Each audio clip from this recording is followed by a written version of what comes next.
What I'm about to show you is a very simple fix if you don't want your PDFs to open via your browser by default. So go to any PDF file that you have on your computer. I'll be using this one as you see on the screen. Right-click the file and click Properties.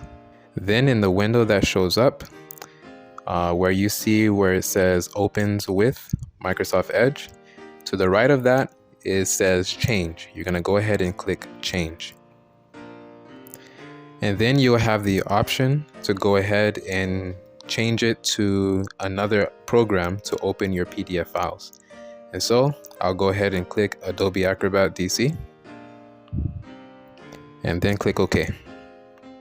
And then all you have to do is click Apply and OK to save all the changes. And now all of your PDFs will open by that program that you set. And in my case, it will open with Adobe Acrobat DC. That's all that there is to it. Stay happy.